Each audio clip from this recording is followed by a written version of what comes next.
Christopher Spera, and this is the iTechGear Weekly, episode number 75. You can pick your friends, but recorded live Sunday, January 28th, 2024, live from iTechGear Central. As I said, I'm Christopher Spera, the editor-in-chief over at iTechGear.org. Joining us today, live from the soon-to-be Super Bowl city, former contributing editor over at Gear Diary Pocket Now, and, of course, iTechGear.org, Mr. Chris Gavula. How are you, sir?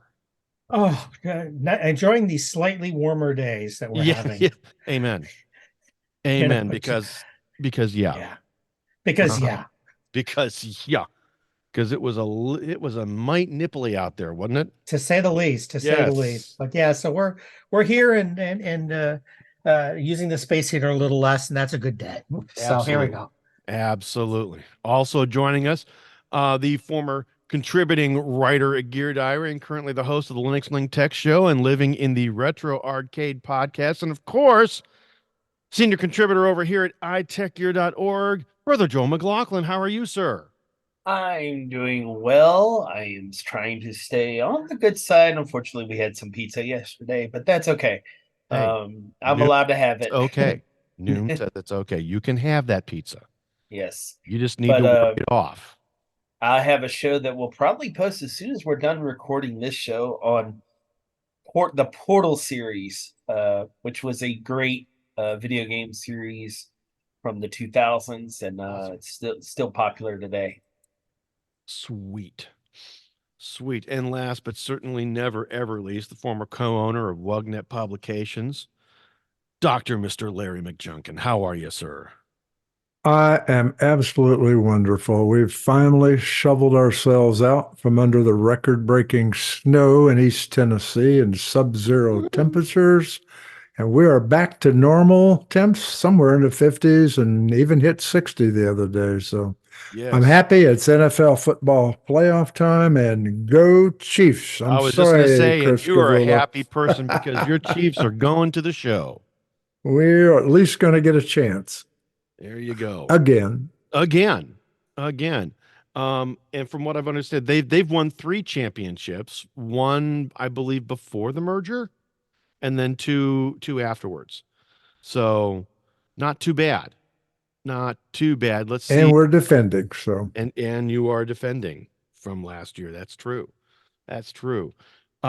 So, man, apparently though, AI seems to be you can't go anywhere on the internet today without bumping into that doggone set of letters, and from what I understand, iOS 18, which will be making its debut at WWDC in June of this year, so in another 5 to 6 months, all right, is said to be Siri boosted by AI.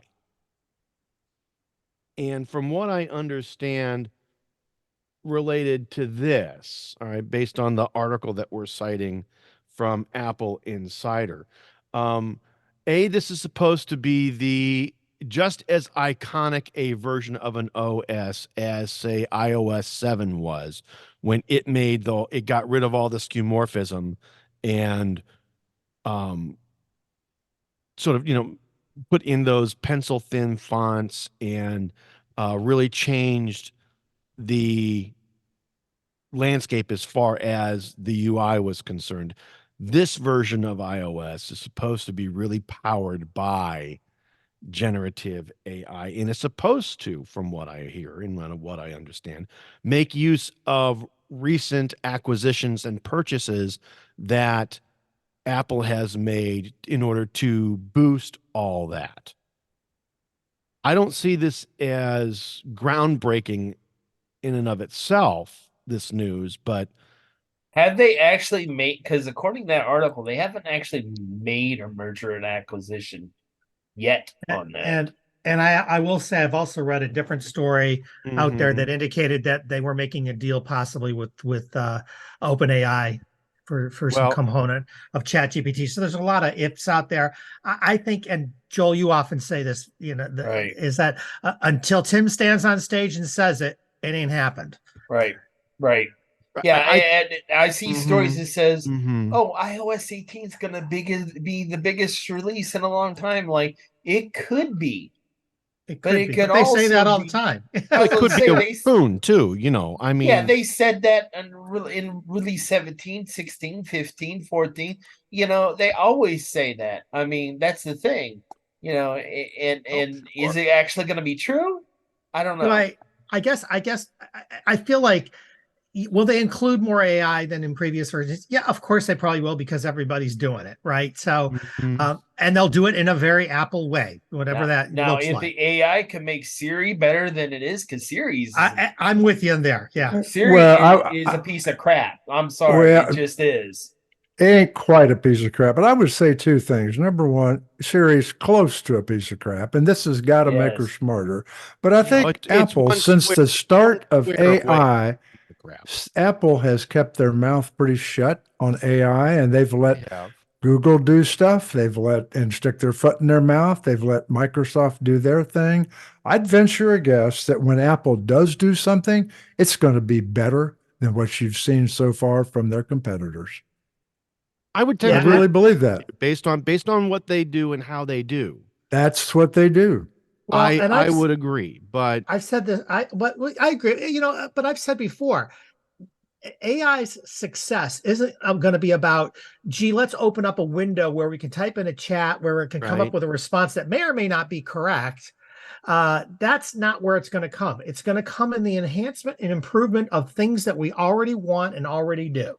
That's where it's going And to that come. we don't have to do anything extra for. Correct. And we don't You're have to do right. anything extra for it. That's where it's going to come in. And Apple is extremely good at that. Yes, they are. So if it's going to be there and if it's going to succeed, that's how it's coming in the door. Not through this big flashy interface that, okay, here we go. When you talk to Siri, you're going to get this response. Well, that might be part of it, but I don't think that'll be the big part of it, if that's in fact the case.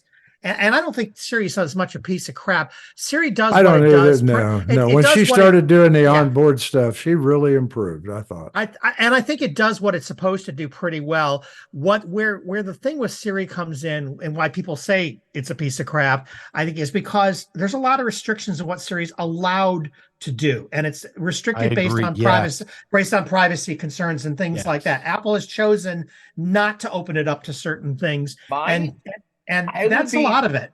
I mean, I would be happy with it if it would actually listen to me and do what I tell it to do, but it never does. And has nothing to do with the privacy stuff. Like if I use it, one of the things I used to do all the time with Siri, it says, "Hey Siri, open up my bridge," or which actually it was something else. I forget exactly what I said. Okay.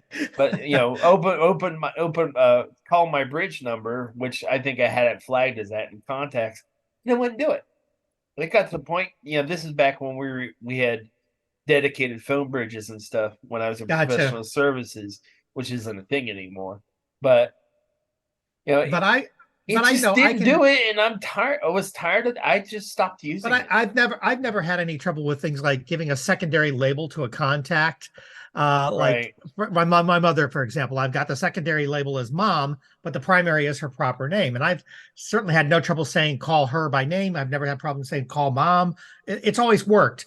But the point is, I do know that to do much more than that, you would have to give it access to more things. And so I get that. But I also get that, not everything's ever flawless. And I've had problems with all the voice activated services on the different devices over the years. I can't say any of them have been perfect for me. But having said that, yeah, I think Siri probably is the weakest of the three in terms of its capabilities. Oh, by far. But again, I think that's by design, and I think that a lot of it is anyway by design. A lot of this goes back to what Chris Gavula said initially, that Siri's limited in what they're allowing her to say. So what she says, when Google says, okay, here's your answer, Siri instead says, here's what I found on the internet. So it puts it in a different context, takes the liability off of Apple, and life goes on. And Right. life goes on. And I do think if they can, but if they can introduce language models to improve its interpretation and understanding of what you're saying and what you're wanting, hey, that's great. That'll improve it. That alone will improve some of the things that we talk about. So I guess we'll see where they go with it. And I do think they'll roll some stuff into it, but do I think it's going to be life changing? Probably not. Right. No, we're not Right. where we are now. We're not in the danger of releasing Skynet because AI right now is really not AI. It is Large language a models. large language model. All right. And that's basically it. So we don't have to worry about Arnold Schwarzenegger telling us that he's going to be back. All right. Number one. Number two, I agree that the success that AI is going to see is going to be in greatly simplifying or greatly reducing the amount of work it will take to do those things that we do on a regular basis. And make those things, instead of having to sit there Yeah. and write and tweak and wordsmith an email. All you're going to have to be basically do is say, hey, Shlomo, or hey, AI, write an email to the boss indicating that the sales meeting went well and here are the key takeaways and action items. All right. And it'll cook up the email, um, present it to you, allow you to read it, tweak it, and then send it out, probably saving you while you're doing something else. All right. Or, thinking about whatever it is that you're going to want to touch on, it'll throw it up there and Well, do most of it for you. I think it's going to be. I think it's going to be probably more subtle than that. I think that what you say is going to come up from people like Microsoft and application providers. Mm-hmm. I think what Apple's going to do is more subtle things. Like, for example, you remember a few years ago when it came into notifications, they added the ability to support locations as part of what triggered a notification. Mm-hmm. It's going to be subtle things like that. That's what I think it's going to be. But it's going to be things that we will go, man, I really wanted that, or I really needed that. But it's going to be Right. little But things. whatever it is, we're all still speculating because it's Apple. Exactly right. We just Exactly. Google, we would know by now, but not Right. Apple. Yeah, they don't tend to broadcast this stuff that early. It's all speculative I agree. at this Yeah. point. All right. So I it'll be agree. interesting. We only have a few more months, guys, so we'll see something soon enough, I'm sure. Oh, I agree.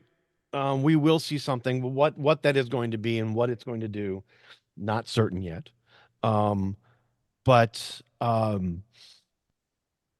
we'll see what they come up with, because I agree, if somebody's going to give us those little tweaky things that are going to be cool. And odds are good that it is going to be AI centric, whatever at least part of it will be. Well, I it'll be suspect large that's true. language model centric. Yeah, exactly right. It'll be Exactly large right. language model centric. It won't be it'll be what we're calling AI right now. It's under the umbrella Right. of AI, Yeah. but yeah, you're right. It's a Yeah. part of it.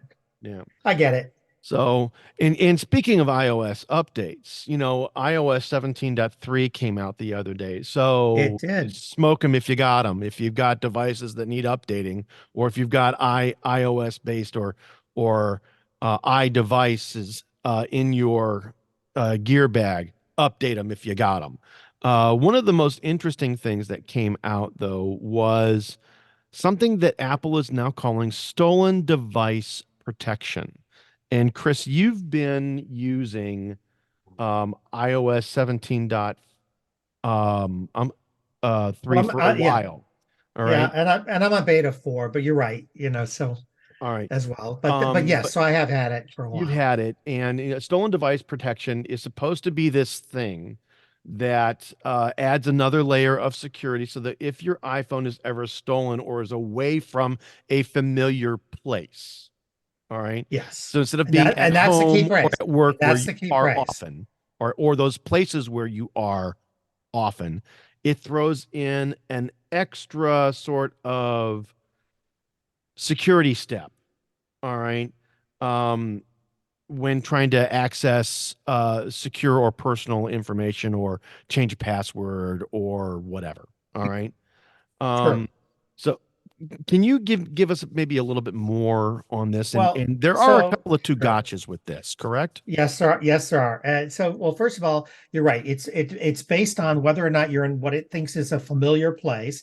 Hmm. They call in Apple speak, they call them significant locations. Hmm. And it will, if you're in one of those locations, then it operates like it can operate like you normally do, where you put your pin in and you can make whatever change you're going to make. Hmm. If you're not in one of those locations, it will force you through Face ID, Touch ID, whatever first. There's also another layer where you can toggle on a thing to make it wait an hour before it'll let you do that, let you do the steps. So all these things give you time if your device is actually stolen to Hmm. respond, and it makes it a little bit harder. It can't just be somebody who saw your pin over your shoulder getting into your phone, and that's one of the things they say has been happening or can happen.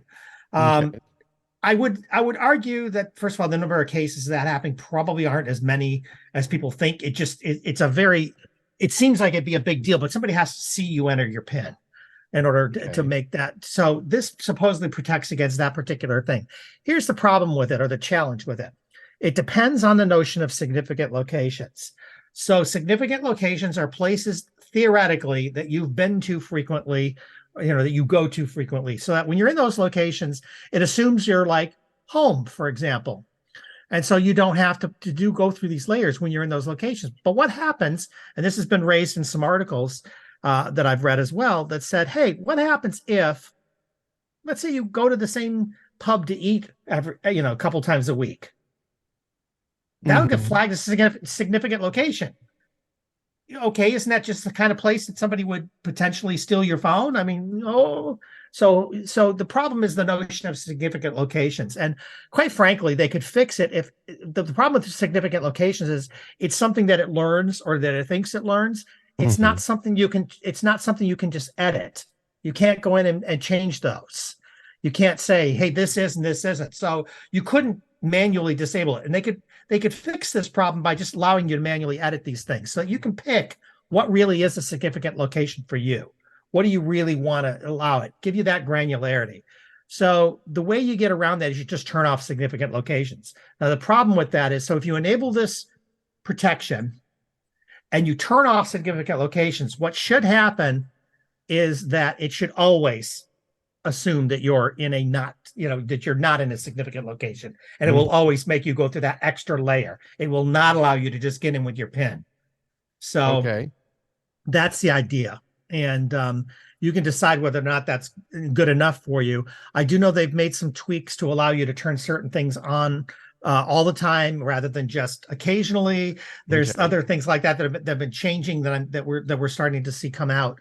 If you read articles on the 17.4 betas, you'll see some changes that they've made to this. So they really need to, Have you need read to the improve this news notion. just this evening, Chris? I mean, this literally, about 4 o'clock, I started seeing two articles on this.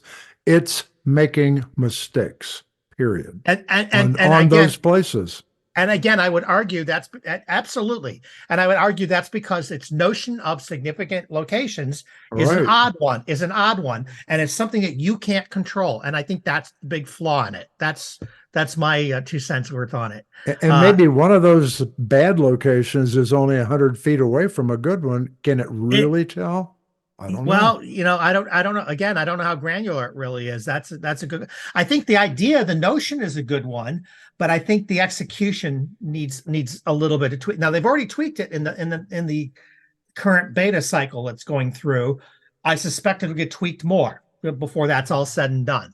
So my hope is that this will be something, and you can use this, and using this would still give you more protection than you have now. However, than you have without it, I should say.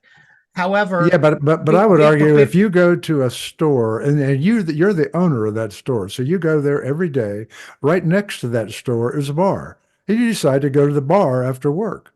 Now you're only a couple of feet away and oh, you're not sure, in a sure, but significant place. that's not what I'm getting at. What I'm saying is, right, if you don't turn it on at all, you don't have it anywhere. So it's basically unprotected everywhere. But if you Right. turn it on, it's protected, but it's not protected it's not necessarily always protected when you think it is or think it should be. And you're better off to turn it on. I'll tell you that. You're better off to turn it on, but understand that there is a bit of a gotcha in that. Like I just said, there is a problem with that. There's a challenge with that. So it's not perfect. And for some people, maybe that's even worse, because some people will feel like, well, if I can't rely on it, why use it? I get that. Well, the answer to that is never take your phone out in public and never ever put your pin in public. Right. True. This is something that I think is a good idea. B, still needs some work. All right. Yeah. I think it's like AirTags or some of these other things that they released. They needed some tweaking once they came out. I think it's going to be like that. And you're not going to be using the pin if you got a facial ID phone. Well, that's the idea. More than likely. More than likely, you still have to set one. Well, but here's the thing. So even you still have to set one, and if you wanted to change something, and here's why they want to check, know about your PIN, is because if you want to go change a security setting, even with your Face ID, you still put the PIN in.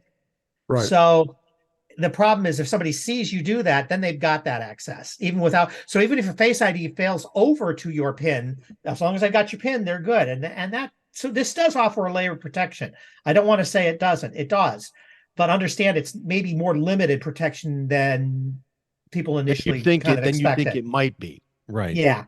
Yeah. So be aware that it is location centric. I would probably advise until they change this, make it always still use your Face ID. Don't let it fail over to the PIN, or turn off the significant location. So it always thinks you're in a non-significant location, which means it's going to force you through the security layers. Right. So those are the kinds of things until they get this kind of improved, because it's still better to have it than not.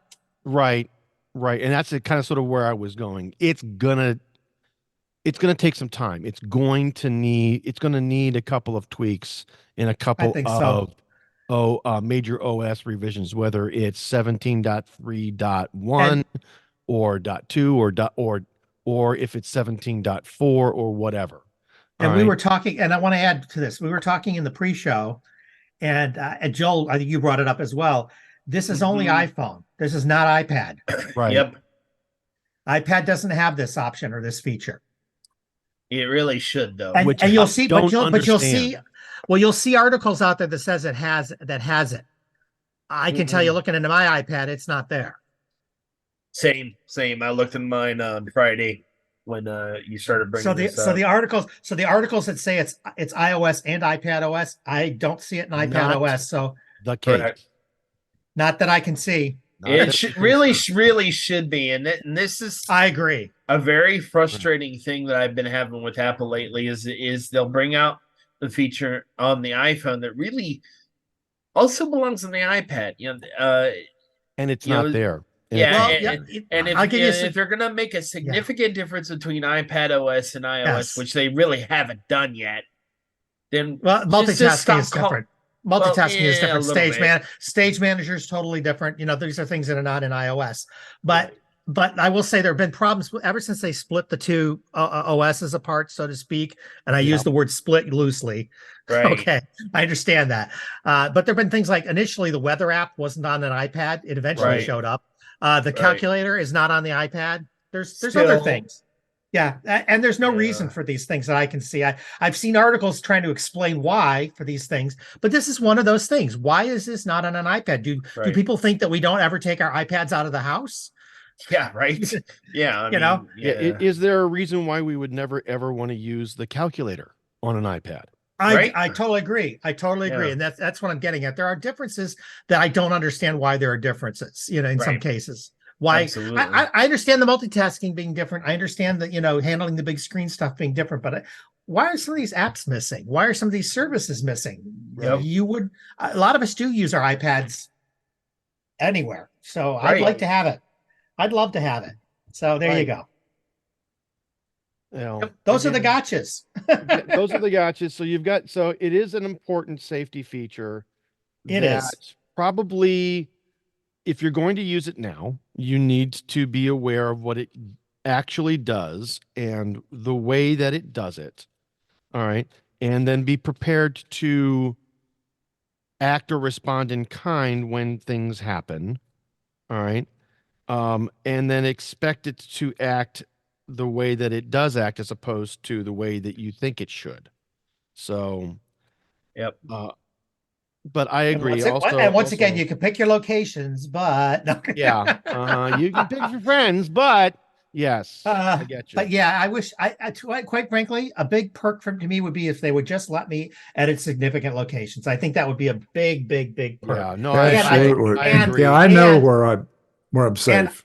And I'd like to understand, and to Larry's point, I'd like to understand what is the level of accuracy. Now, we know with GPS, it's about 100 feet. Is that still true, for this as well? Is that the accuracy? Have we got improved accuracy these days? Yeah. What's it really look like? So in other words, like you said, Larry, if I'm at a store that I frequent, maybe I do want that store to be in my list of significant places. List of safe places.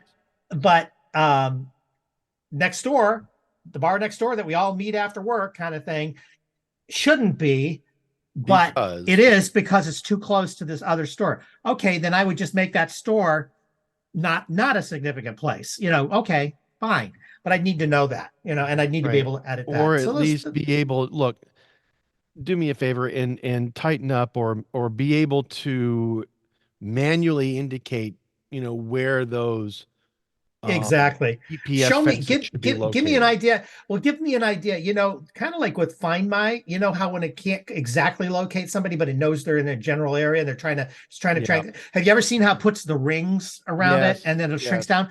Do me something like that. Let me know what my coverage area is, where I'm at right now. Show me where I'm significant and where I'm not, that kind of thing. Show it to me on a map. That'd make me happy. Yeah, I got your significance. Anyway, and here we go. Go. If there are any little kids listening, we've used these words in a sentence. Thank you. My goodness. Yes. And speaking of law enforcement, moving now to our mobile and Linux segment, apparently, and I think that this is a good thing, Ring is ending its RFA, or request for assistance, video program for law enforcement and fire. Now, Joel, within reason. Yes. The RFA program was just a program that allowed them to access it. So correct. They're still able to get it, but now, Chris, what do they need? Oh, a warrant. They need warrant. A proper judge-approved search warrant. Yeah. Which is really probably what they should have had all along. Exactly. But they were allowing anybody to basically get this program. Not anybody, but if you said you were law enforcement, you could sort of show it. You could get this app. And I get that it was convenient in some ways. It's certainly easy and convenient, but I'm not sure it was appropriate. Well, Yep. Well, I consider this that a law enforcement officer, be they a good guy or bad guy, because let's face it, there's both in law enforcement. There are, unfortunately, that is true. People are people, no matter where you are. Yeah, so they can just go and look at the way it was in the Neighbors app that they would get. They can look at any of the cameras that you have. By the way, not just the external ones, folks. If you had a Ring, a camera pointing inside your house, they could look inside your house. All right. But let's remember who owns Ring. Right. Amazon owns Ring. Amazon owns Ring, kids. Did not used to be that way. No, Amazon used to be independent. Excuse me. Ring used to be independent, but Amazon bought them a few years ago. But so it's like, I completely understand it. And it's also to me that like there's features in the Ring app that I think need to go away. Like, for example, there's a next door like feature within Ring. It really needs to go away because it just becomes really, really bad, really, really quick. So, there's other things in Rings that Ring should decide, what are they going to be? Are they going to be a social network in addition to the camera stuff? They need to get rid of anything that's not core to their features. So, and this is I think is just one first step. because I think they're going to I make got to some be honest. changes too. I'm getting tired with the app notifying me that some neighbor's having a problem with something or other, and the neighbor is not a neighbor to me. The neighbor is miles and miles away. Yeah, Right. Yeah, And yet they consider that local to me, and like Yeah. as if I care. And it's like, all right, first of all, I don't think it's any of my business usually, but that's another, that's neither here nor there. But they kind of smack you in the face with it. Yeah, I well, I'm had- all for this. Humor me with one more possible reason that Ring is doing this. I think that it's a classic case of not only Ring following the money, but in this case, stop Mhm. losing money. Right now, they're not Right. making money, they're losing money. Amazon admits it. Other companies like Apple and their employment of secure video with HomeKit secure video, wherein they don't give footage to anyone because you're the only one who has access to it, period. Right. Ring was not competitive, and because users don't want their data to be handed over to I'm just all for this. I'm Yep. sorry. I am all for what they're No, doing. first of all, No, their this is- RFA program was sort of slapping the Fourth Amendment in the face, right? Yeah, because Yes. Apple can't give that video away from their doorbells, the few that they have that use HomeKit secure video. Right. They can't because they don't have access to it. Only Right. you do. Only you do. I will say that while this is important, there is no reason why law enforcement should not have to get a warrant in order to look at this information. There's nothing wrong with forcing them to jump through that. Right. With a warrant, it's on a different game. And the way that our government works. There's nothing wrong with that. And law and fire enforcement should not feel put upon or deterred in any way. This is the proper thing to do, as you said, Larry. This is the right. Absolutely. And this is Yes, it the is. law enforcement's job. I get that. But it's also their job to get a warrant. You don't arrest right. somebody without a warrant, do you? Of course Yep. not. Yep. No. Yep. And it's reasons like that program why no matter whether it's Ring or anybody else, I'm not putting cloud connected cameras pointing inward into my house because it's nobody's Yeah. business but me. No, I don't either. Yeah. All of mine are outdoors, but I still. have to admit the same thing. I have a doorbell camera. I do not have anything like that internally. And Yep. mine's HomeKit secure video. So And I've been debating that. I have an aging mother, and I've debated putting one Right. at bottom of the stairs, kind of in the Right. hallways, because Right. just in case, for my own edification. But these kind of issues make me kind of back down from that every time. But Well, Chris, if you knew that you were the only person who had access to that Very video, different. Very different. you wouldn't think quite like that, I don't think. No, I think that's true. Well, here's the thing though. Even if Apple says that, is it really true? That's the Joel, thing. I think it is. I really do. I get Yeah. it where you're Well, coming from, but I know. think any cloud resource, there's going to Yeah, be because- somebody that has access to it, and Well, I don't care here's- what Apple says. Well, but here's the thing. Ring actually has been caught with people, They have. employees watching them, and we all know that. Let's just face it. Most of the big players have deliberately violated privacy in the past. Apple has made their brand around it right now. If they get Mhm. caught doing that even once, that's it. Game over. Right. I don't think so. I don't think they're doing it only because it's going to destroy their brand. Right. And the only ones that I would trust implicitly are ones that I set up myself. I get you. Yeah, I would buy, like, if I were to set up cameras that pointed in my house, I would make sure that I have complete control of the feed, that feed would not go anywhere but to my devices. Yeah. It would not be going to the cloud at all.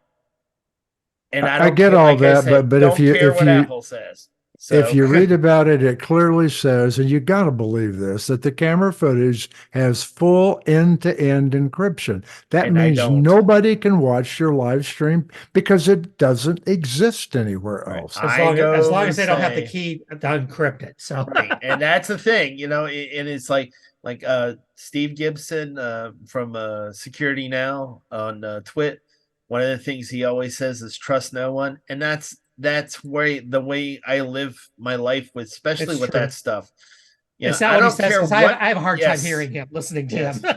Well, so do I. But there's a reason I don't listen to him anymore either. He's got a lot of useful things to say, but man, it's hard to listen to him. But I mean, he trusts no one, and the only one I can implicitly trust is myself, which means I don't care if it's Apple HomeKit certified. I don't care any of that. If it's a cloud hosted thing, there's always some place that it can be violated, and that's it. The only way I can assure that is that if I have complete control of the data stream. Mm-hmm. And with any device that I don't implicitly own, that I can't look into the source, I don't do that. I don't have that. So, and that's why I don't set cameras up in my house yet. Right. So inside. Outside, yeah, my Skybell points, I don't care.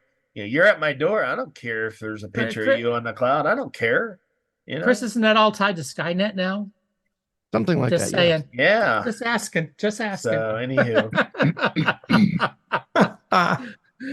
Fun. Oh, spiffy. Well, honestly, speaking of sticking your fingers where they're not supposed to be, yeah, if you are a Tesla Cybertruck owner, and you got to watch I how want you to say use your this. front. Any car owner. Well, you've got to watch how you use your. This is gaining popularity again because it's Tesla and Musk. But, of course. Right. But Can you not do this with any car? Come on, folks. No, actually, you Yeah. can't because this one has sharp edges and most cars don't.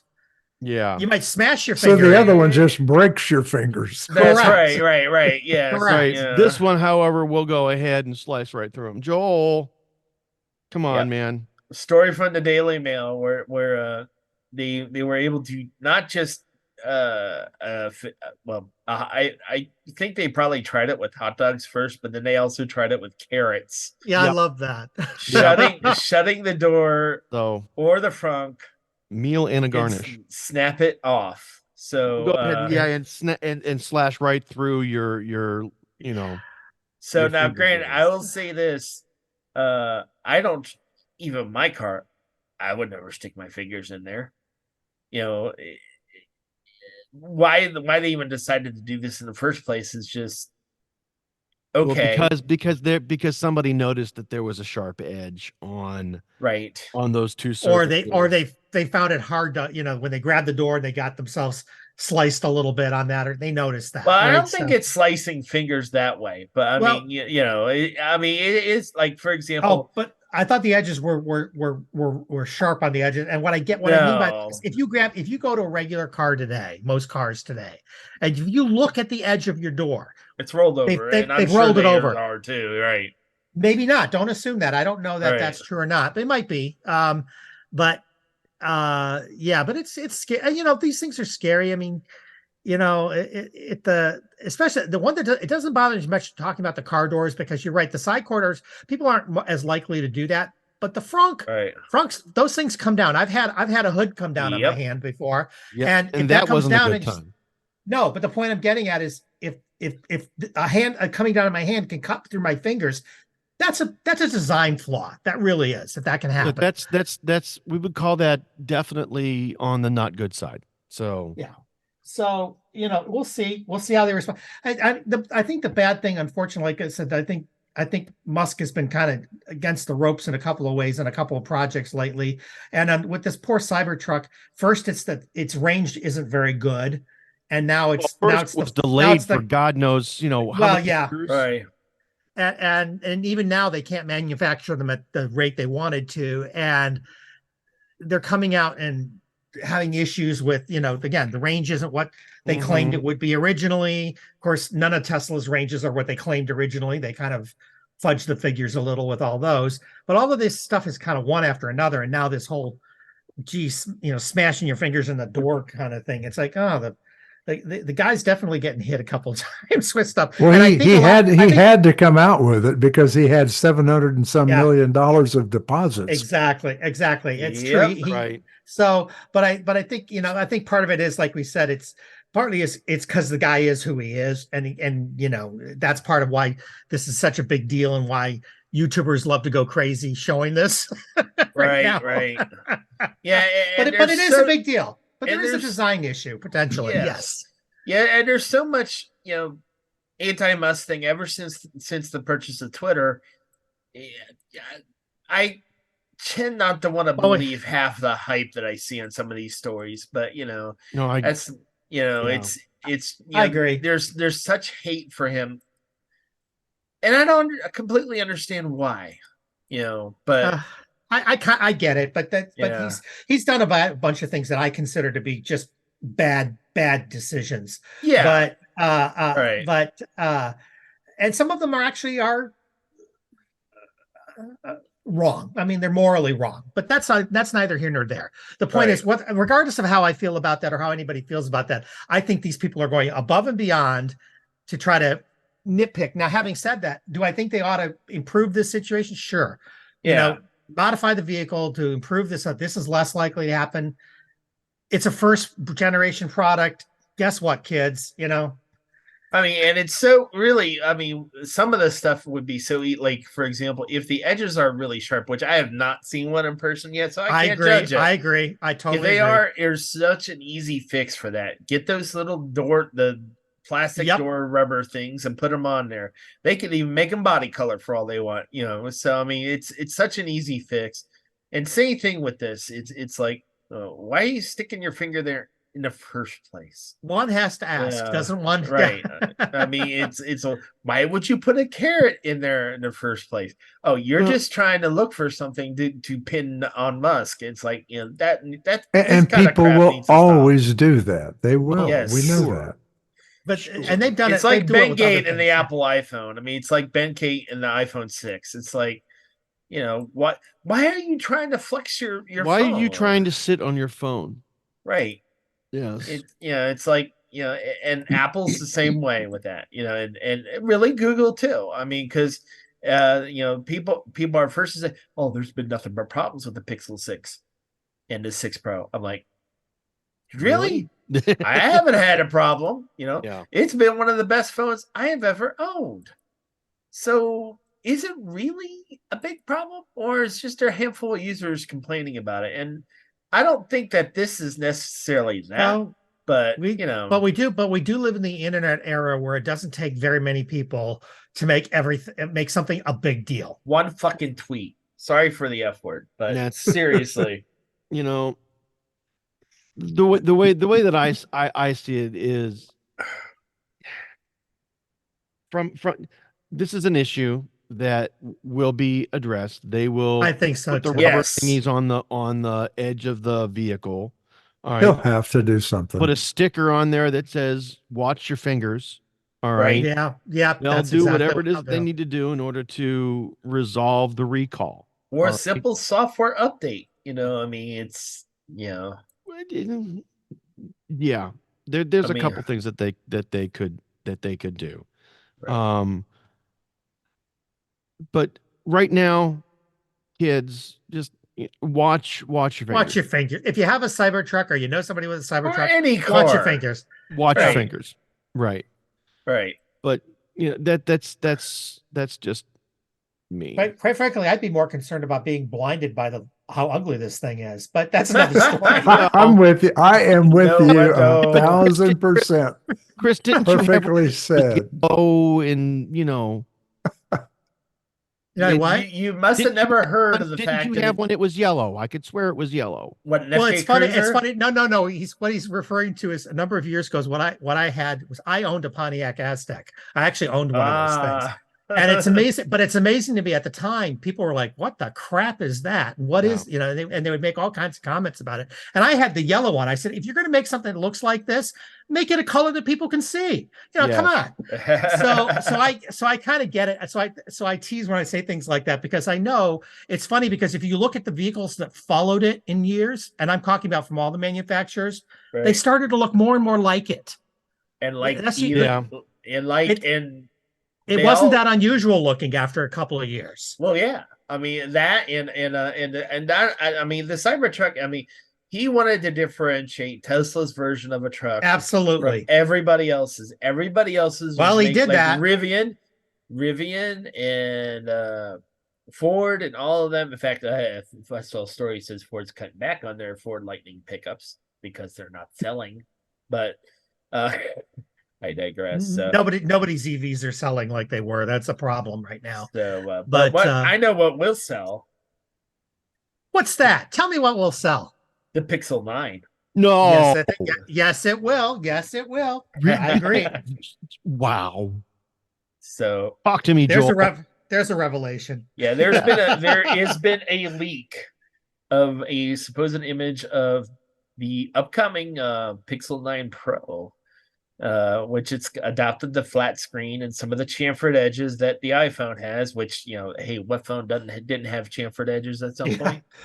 So, no probably for me, the biggest change is the camera bump looks like it's a little thinner, and it doesn't go completely wrap around like it did on, well, even the Pixel 6 Pro had one that kind of locked around. So, I'm going to be getting a new phone this year probably. And it might be this. It visually reminds me a lot of the iPhone 4 series, but with a Google camera bump on the back. It's that's what it looks like to me. I love the iPhone 4. Now, this is obviously going to be bigger than that was, but and, physically larger, but still, I liked that design. I like that flat edge design. I think it's easier to hold on to. I do too. I think it's great. So, and I've seen colors that, like, they're going to probably do this in some of the newer colors they've been doing, like the new blue one, and they just brought out a new one on the Pixel 8 Pro. That mint green, the mint green colors. Oh, yes, and hopefully this will also be done in titanium, but you never know. Actually, that I think that is the rumor right now. And by the way, this image is a leak. It's not necessarily true. Yeah, but by the time Google's announcement happened last year, we absolutely knew what it was going to look like. So absolutely would definitely look at this as what the future of the Pixel line is going to look like. And we all know, we've said it before, when it's an Apple leak, we know it's not true until Tim gets on stage and talks about it. When it's a Google leak, you can almost be sure they always come to fruition pretty much, because it almost always came from Google. That much is true, Well, they like that marketing tack better. They do. And that's what has worked for them all along. I get it. Yep. So we'll see. Like I said, I'm going to be upgrading the Pixel 6 Pro sometime this year with either the 8 Pro or the 9 Pro. I'd wait at this point. I'm definitely going to wait at this point. Have we had an estimated release date on the Pixel 9 yet? No, I don't think so. What time of year they've been typically releasing? I forget. Late, like fall, like October. Yeah. Okay. Gotcha. If anything, I expect the sequel to the Pixel Fold before the Pixel 9 Pro, 9 and 9 Pro. That if that happens, and they make the crease go increasingly unnoticeable, maybe, but because right now I am anti-fold, because even the only one that really looked really, really nice as of late was the OnePlus One Fold. That really the OnePlus Open. Yes. And we've a preview of coming attractions here in this segment. We'll have a little something on that in just a moment. Right. But yeah, I like the design here, the leak here. We'll see if it actually comes true. It would be nice. It would be nice, and it would be like the mother of all leaks. Yep. No, wait a minute. That was something before, wasn't it, Larry? The mother of all data leaks? Breaches, not leaks. You're close, though. You were close. Well, first thing I would say about that, every news feed in the world had a big article about it. But if you didn't read the fine print, you just read the title, you wouldn't know the whole story, because actually it was just a breach of a whole bunch of stockpiled previous breaches. In fact, thousands of them. So while that may not look so bad on the surface, there's a caveat, and it's actually a pretty big one. If you were one of those hundreds of millions who did not change your passwords when that first breach hit you, and a lot of people did not, you are now fresh meat again, and a lot more bad actors have your credentials. So I would say as with any security breach, change your password. If you even think remotely that you're involved, and use a password manager. 2FA alone is not enough. I don't care what anybody tells you. By itself, it's not enough. And the reason I say that is because we used to work, we had a guy named Kevin Mitnick that my previous company that I co-owned worked with on a couple of projects. Mhm. So if there's a bigger hacker in the world out there, I don't know who that would be. And if you've ever talked with Kevin, Kevin will tell you that password sloppiness is the key to him being able to get in and do all the damage, even at that low level. And if you don't think passwords are important, if you'll take a randomly generated password from a password manager, 18 characters, and couple it with 2FA, it would take over 83 years to crack. We're not going to be around in 83 years, so I don't care. And And Or nobody even better, cares use a about the pass data that key. you got. and well, Yeah. and let me add a little bit in the sense that I know that for a lot of companies, they used to use an 8-character minimum on passwords, and it Yeah, that's usually kind had of to no and- good and- anymore, and- though. Well, I was going to say, and it used to be you had to have upper and lowercase, and you had to have maybe a number. Now they're making you put a special character in as well. Now they're making it be at least 12, and Yep, often yep, higher. And what I'm right. getting at is you can't overdo on this stuff, kids. That's kind of where I'm No, getting. no, put in 40 if it'll let you. Who cares? No, You're no, not. no. If it's a And password manager, you don't care anyway. right. No, and I've also heard a lot of folks saying what you really want is not a password, but a passphrase. Absolute, or a pass key, Yeah. even better. Right. Or if you're going to go ahead and, do something where you don't have a password at all, use a pass key, right? And that'll save you from having to worry about those things. But the Yeah, long I've got a cool the longer program the better that you're with the, go better up ahead. you're going to be. But Yeah, a little app that I've got that anyone can have access to will take any password you want to put in it, and it'll tell you almost precisely how long it will take these bad guys to crack it.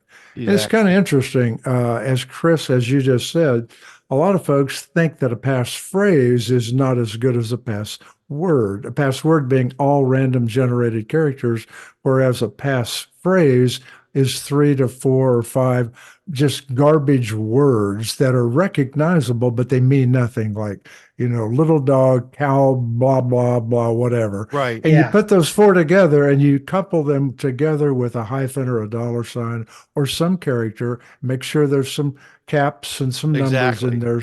Exactly. And that's And you exactly will as be good, every bit as good as a I password. I'll be honest with absolutely. you, I do that, and here's why I do it, and that's exactly what I Yeah, do, I can Larry. remember it. Because I can remember it. Because if you give me a bunch of gobbledygook characters that I can't remember, that means I got to write it down somewhere or store it somewhere, like Right. you said, a password manager. And to me, when you add that other layer, that's actually not necessarily the password manager, but in general, if you have another layer or another hoop or another something I have to go through, it's another place for it to get screwed up. Right.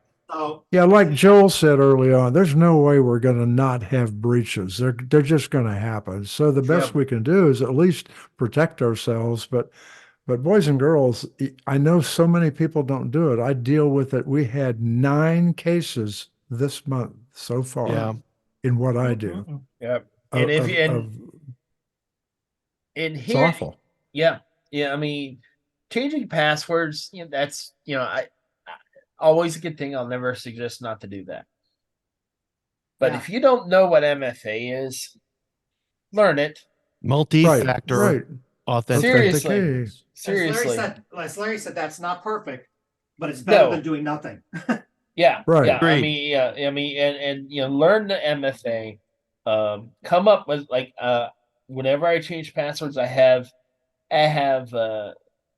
my own secrets on how I figure my passwords too. out that Yeah, me I'm not too. going to share them. Nope. No, don't. Not on the show anyway, but I'm with you. but but everyone has their own ways to do it, and that's the things that you should come up with your own way of dealing with it. You are the one that has to remember that password. So I'd rather you have a short one that is random than a long one that you can't remember. So I mean, I would say 8 characters minimum, and just do it. Just do, and I would also say, one of the, if you're going to use MFA for things, and MFA is better than not doing anything, I would do something that requires an authenticator, not something that is going to send a text back to your phone. That text back to the phone is a big, right. The temporary one-time password is much better. It's a big hole. So use an authenticator of some kind if you can. Yeah.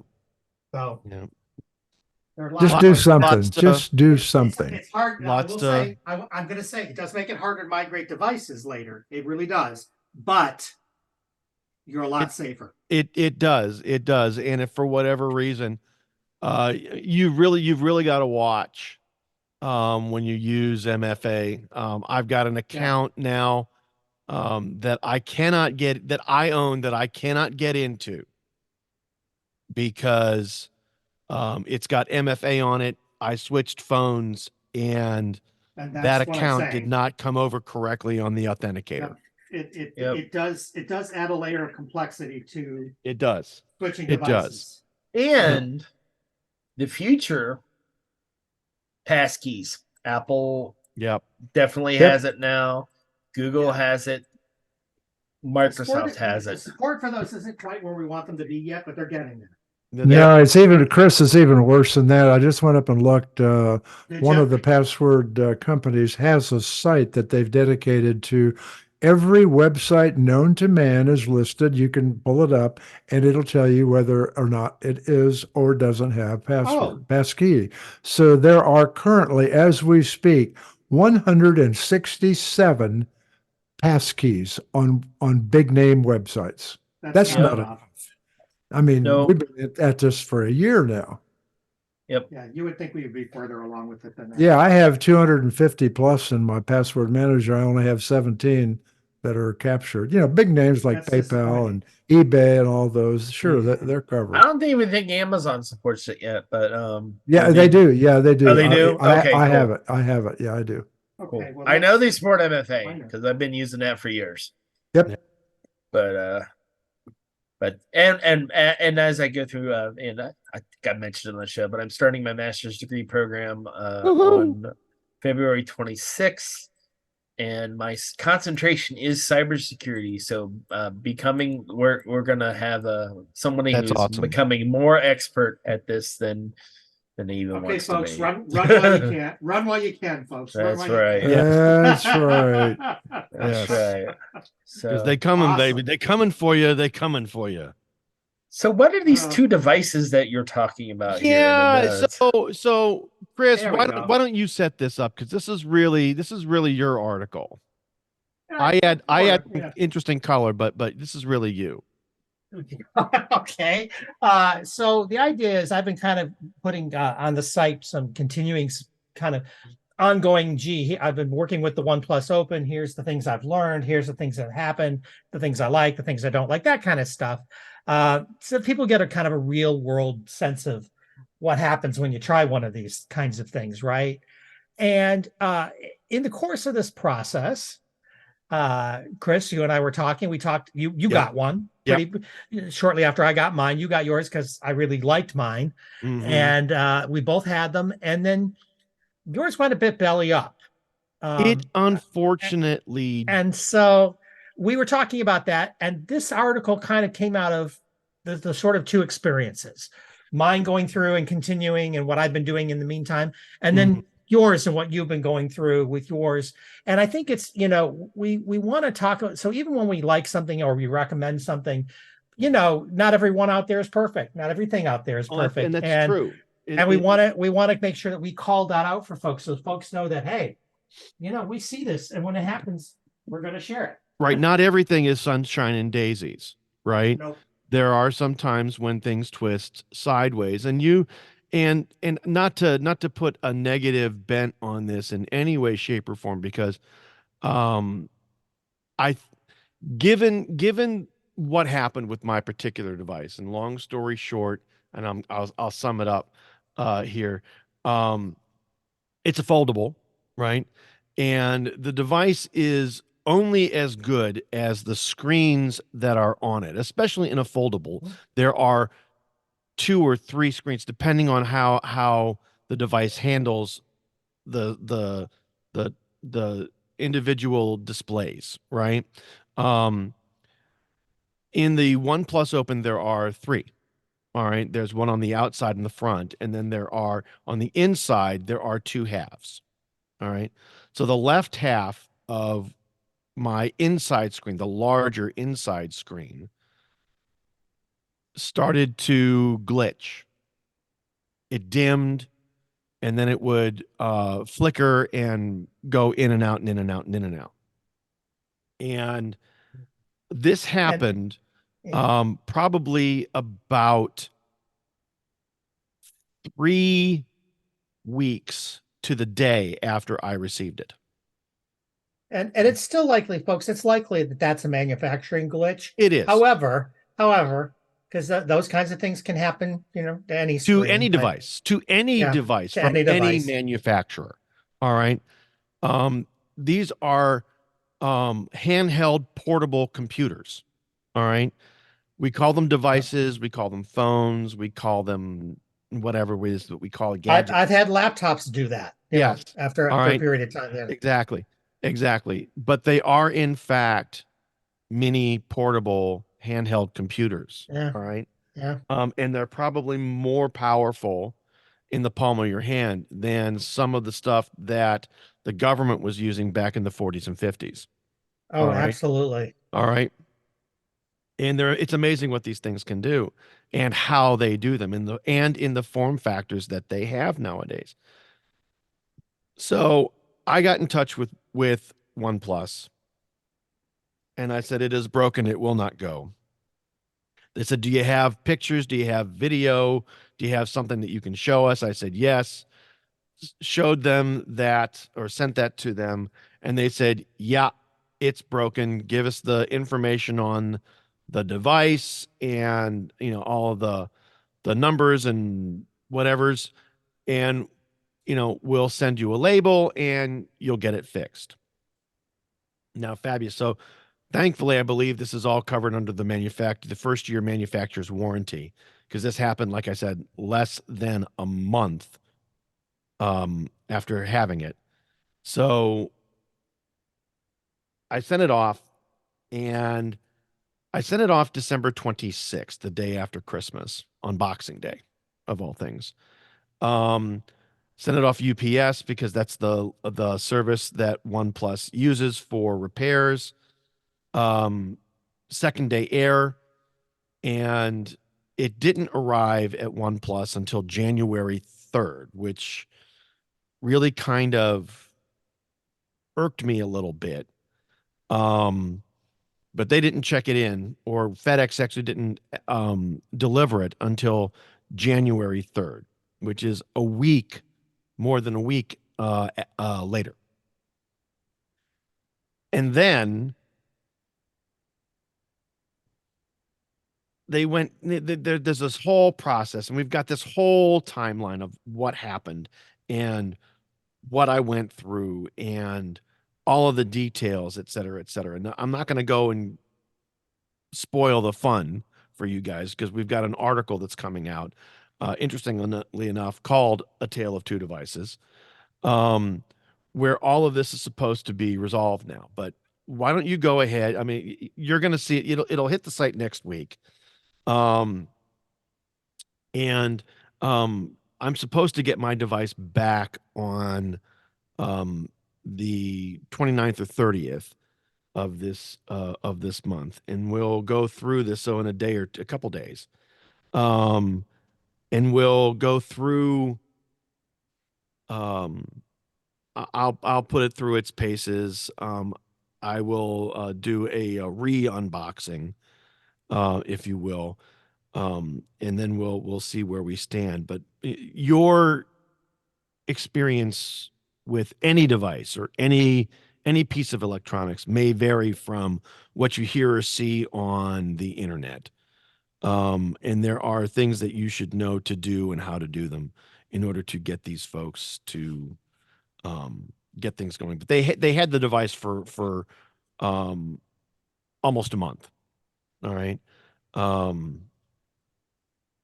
Actually, they will have had it for a month. It took them exactly 4 weeks from the day that I sent it off, to the day that they put it back in the mail, if you will, to return to me. It took them a month. So, which is 3 weeks, usually about 2 to 3 weeks longer than they normally say it is. But your mileage may vary. So, caveat emptor. What you say, Chris? I would say so. I would add, in the meantime, I've continued to have mine and use mine with no problems. So Yeah. not to rub it in. Nah. Nah. Yeah. Thank you. So, and with that lovely note, I'm going to go ahead and say, we will be right back with more of episode 75 after this brief message. Hi, this is Christopher Spera with iTechGear.org, and I'm here to tell you that iTechGear.org and the iTechGear Weekly are on Patreon. Patreon is a platform for creators, allowing them to express their creative side in an organized, marketable fashion and earn a living or create a really cool kind of side hustle. You can create a community around your hobby of choice. You can gain followers. You can get members and supporters all along the way. You can create subscription products that, for a pledged amount every month, you'll provide to your members and followers. Setup is easy. Prices are reasonable, and you can have your pledges auto deposited into an account of your choice every month. With iTechGear.org, our initial offering is a monthly newsletter for just $3 a month. This is our initial offering, and we'll have other tiers and other products and other offers up in the coming months. Become a patron of our site. Grow with us, and we'll provide you with the tech understanding that you're missing right now. Join us on Patreon at www.patreon.com/iTechGear. That's www.patreon.com/iTechGear. And welcome back to the iTechGear Weekly episode number 75. You can pick your friends, or you can pick your friends, but yeah. So there you go. Oh dear. Oh dear. We're back, all right. Oh boy, are we back, huh? My goodness. So, I hate to keep bringing up those two nasty letters, but I gotta ask a question, because I saw this article on Windows Central this week, and I thought it was a very good article and very poignant, and it asks a question: have AIs peaked? This article, the hype sure hasn't. Well, no, the hype hasn't. Well, and let's be specific about what the articles meant when they say, when they ask the question, has it peaked? Yeah. We have to understand that these models, you can get it, can't you? Come on. They learn from what they find on the internet. Yeah. And the problem is, if they're generating crap, that means that what it's finding is crap. And the more crap it generates, the more crap it finds. Right. Garbage in, garbage out. So after a while, how long before the whole model starts to degenerate is kind of the question mark. Right. So we might be there. We might be there. Very true. So what we need But to again, do is Chris, get at some least of that means those that Skynet wonderful won't get off the ground. Facebook fact checkers, right? Right. We need to get those Facebook fact checkers back in the office again and I don't have know. them go, They haven't been doing, they weren't doing that great a job either. So I don't oh, know. yeah. So You no, gotta wonder. Yeah. it is a good point. You know, garbage in, garbage out. All right. Um, so and these models are going to need training and retraining as new and better information, more complete information becomes available. So they're constantly going to be learning. Or they But should constantly be learning. But what needs to happen that isn't happening, I think, and we've talked about this before, is when things are wrong, they need to be removed from the model. Yes. And they're not, and that doesn't happen today, as far as I can tell. I agree. At least not on a consistent basis in any way. But and so you lead, you get one false news story. If it gets a lot of coverage, then all of a sudden that has become a fact Right. in the model, and it's not a Right. fact. So, Correct. There has to be some way to take this not necessarily out of the hands of the people who would misuse it, but a way to fail-safe it so they can't use it to their benefit. yeah, you would That's hope. that's where this is going to get really complicated. But we all said months ago, bumpers, kids. We need bumpers around this stuff. Yes, And that's what we what don't are have. those bumpers? Who sets them Yes. in place? Who Exactly watches what problem. those bumpers are? Who's going to, make the rules and says what the rules are, et cetera, et cetera, et cetera, right? It's tough. It's a tough set of It questions. It is. So And have they peaked? No. Are they at a point where we do need bumpers and we do need some governance and we do need some level of guidance for these things? Oh, I think we're past that time. oh yeah, I think so we too. definitely need governance with this. So yeah, I think that's true. I think that's true. I'm sitting here. Well, the problem, though, is that with a corporation or an organization, you get a group of people and they sit down, they write a set of governing documents. Who's going to do that? Who's tasked with that? Well, who should? That's even Well, better. Who should question. are the idiots that Right. are misusing it, being the big two right now. Like, I don't know if y'all saw, but over the weekend, X, aka Twitter, they had to block searching for Taylor Swift AI deepfakes because somebody's been spreading deepfake AI images of her naked. So yeah, and Taylor was beside herself as usual, but well, and rightly so. Right. Yeah. But the problem is folks they're not flattering, from but what I the problem is the problem you run into though is folks like Musk said when he took over X that he wasn't gonna filter stuff at all. Well, and we kept saying, yeah, you can't just say that. That's not gonna work. Right. But he went ahead and guess what? Now you have something and now you've got something Taylor that Swift filtered. AI. But now he's had to kind of back down on that a little bit. And that's the nature of this stuff. And so without bumpers, it can't work. But who decides what those bumpers are, right? I agree. In this case, it's X. Well, maybe you don't want X making those decisions for you. Maybe they're not good at that. I don't know. Maybe you want the government to do it. Maybe you don't want the government to do it. Maybe you want Microsoft to do it or not, or OpenAI to do it or not. I don't know. I don't have good answers for it. I suspect at the end of the day, it's going to have to be like some organizations where it's a combination of folks, maybe some government people, maybe some big industry players. I don't know how else you're going to do it. Maybe some average people who are going to get affected by this crap. Well, in my opinion, I think it should be a neutral third party. There are, like as an example, all right, and I'm not saying that this is the right choice, but as an example, the International Organization for Standardization or ISO, right? They write a number of different cybersecurity, environmental, quality related standards or rules, regulations, or guidelines, however you want to put them. All right. And there are a number of companies around the world that certify themselves to these standards, these recognized industry standards.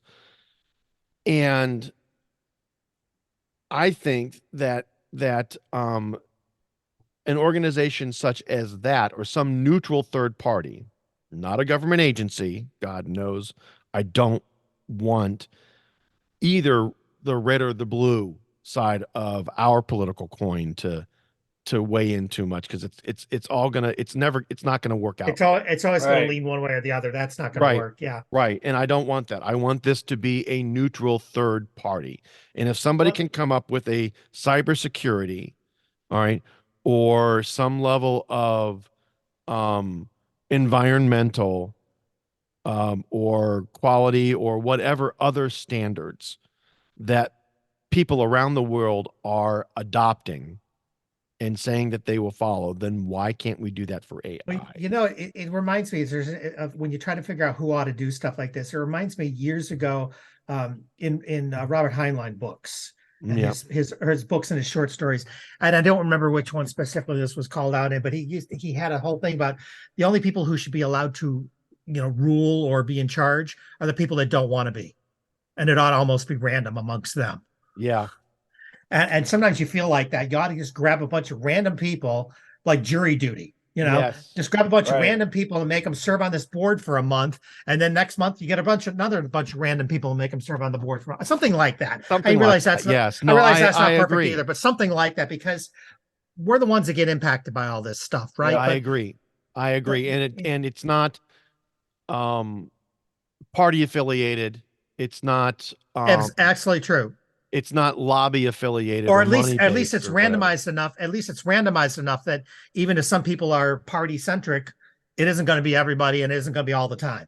Correct. It's gonna, And what you're saying is it's sort of like the draft, right? kind of You're more like jury duty, I think. yeah, well, jury, but your turn. Your turn. Yeah, All right? exactly right. Now Your it's your turn. turn to serve. And we Yeah. don't just say we're going to pick kids just out of school. That it's not random enough. You need to go, unlike the draft, right?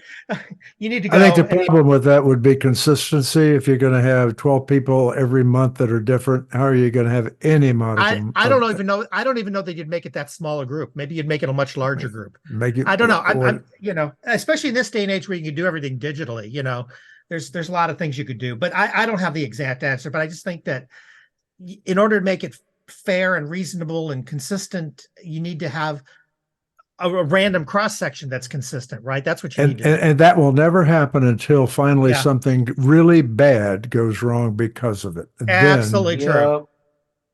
I agree. And But in the hopefully- meantime, we'll let and the ho- industry do its thing, or we'll let the government do its thing, and neither one of those has historically done right by most of No. us. No. Well, they don't understand it. Well, the That's right. government Don't doesn't. understand it. The tech folks do, but they don't care. Their motivation is different, right? So Yeah. it doesn't matter. I just don't want. It just That's why doesn't matter. Yeah, that's right. It just doesn't matter. Yeah. Right. Well, I could stand there out the window going, I'm mad as hell and won't take it anymore. But Yeah. right. I don't think anybody would listen to me. When No. you talk about guardrails and all that stuff, and it's about it's not going to happen until something bad happens. Well, hopefully, if something bad happens, isn't Skynet or Gosh, I sure whatever hope it that's is. true. Yeah, I mean, because Agreed. there's potential here, and this is something almost nobody's talking about. I mean, and I know the movie's fictional, but Yeah, we're not there yet, but you're right. There's always that. Yeah, it's true. So Agreed. I mean, that's how important the guardrails are. It's very important, because if we're not there today, but we could be there, and we could accidentally get there without we realizing we got there, and then it would be bad. Agreed. Wholeheartedly. So no, I agree. We need guidelines and bumpers and whatever you want to call it. I don't know where it's going to come from. I certainly don't want anybody in Washington proposing anything, because those morons don't know. They wouldn't know a tech standard if it hit them in the face. All right. Yep. So, or a good tech standard if it hit them in the face versus a bad one. So I just no. You and I can both point to situations, and I don't care which party was in charge, because I can point to situations when either party was in charge Yep. where the appointees made really stupid decisions because they didn't understand. Yep. I don't want to be there. Nope. Nope. This is one area where we don't need the AI growing and learning, while how to go ahead and govern it is stuck in committee. With our So luck, that's how it will learn, is from committee and listening to government, and then it will be even worse pace than we are. yes, it'll be worse. But that's just me. Okay. But you know what's a good thing that I heard about? It's not all gloom and doom, folks. It's not. It's not. But you know, we do need some guide rails. But you know what I heard that was pretty cool this past week was that Google has finally launched and made available a ARM-based version of their browser Chrome. They have. Thank and God. it's still I read about that. It's still in beta. It's what they call Canary. Is releases. It's not out. If you go and do the Google Chrome download today, you won't get it. You actually have to Correct. go get the Canary release. It's not in the regular installer. But they've supposedly been sitting on this thing for a very long time. They've been sitting on this Windows for ARM version for a very long time. Yep. And have not released it. And nobody was sure if it was because they didn't feel that Windows for ARM was going to take off. They didn't want the competition. Nobody knew why. They just weren't releasing it, and people were kind of speculating for a very long time. And now that the Snapdragon X Elite chips are coming out, those laptops are going to be coming out later this year. Yep. Now that that's happening, Google has decided to go ahead and put this thing out there and make it available. Interesting choice. Now I have a Windows on ARM based computer. So do you, Chris. We both have one. Yes. Mm-hmm. And I have downloaded the Canary release, and it works fine. I wouldn't say it's exciting, not exciting, but I can confirm that in my task manager, it is in fact running the ARM64 version rather than the x86 version of the app. So it is doing what it's supposed to do. It's nice to have choices. So with the ARM computer that both you and I have, which is the Surface 9 Pro 5G, which is the ARM version of this, it will run both ARM based as well as Intel based. It does. Apps. All right. It does. The advantage to this is that because from an end user perspective, like you said, it's going to look the same. It's going to do the same things. All right. It may do them slightly differently, but for the most part, it's going to be a completely transparent experience. All right. But it'll be faster. It'll be less memory. There's a bunch of things. This is where I'm going. I'm going. The Compatibility. benefit to the user is the battery life that they will save. Huge. The memory that they will save, the speed in browsing that they will gain, etc. All right. So you want to run those native ARM versions of applications, and having Google finally release an ARM version of Chrome is a big deal, because now it is. You can get rid of the gas guzzling Intel version that you've got on your ARM. And let me point out, that's assuming you are more fuel efficient. Well, if you're hardwired to Google, then yeah, you would get rid of it. Otherwise, you would be using Edge, or even kids. Mozilla Firefox is available in an ARM release way before Google released theirs. So what does that tell you? You know, I'm just saying it's nice to see it. Glad to see that they put it out there. It is. It should have been out there. They should have done it a long time ago. Yes, they should have. All right. Yep. And hopefully, they will get to a point where they are releasing ARM software on a more consistent basis. I I'm sorry, I misspoke. I'm not sure that there was an ARM-based Firefox. I apologize, but the point is they were last to the table. They've been Yeah, last to the table so far. So yeah. So I'm hoping that they will yeah. continue to support Well, I'd like to see ARM. things like I'd like to see a YouTube app for it. I'd like to see some Yes, other things come out of uh, the Google, kind of environment I to agree. support the platform. I do think the platform's going to succeed despite them, or despite anybody, whether they go there or not. It'll get there. It has all the right things to do that. Well, time will tell.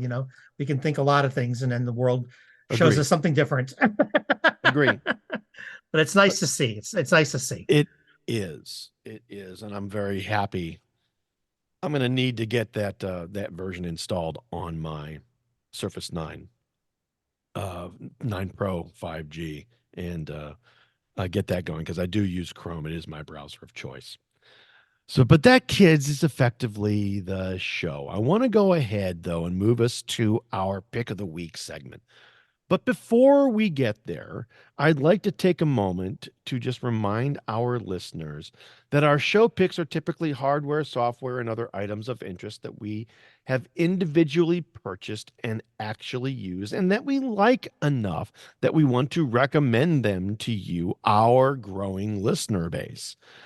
These are not paid advertisements or items that we have any kind of an affiliated marketing relationship with.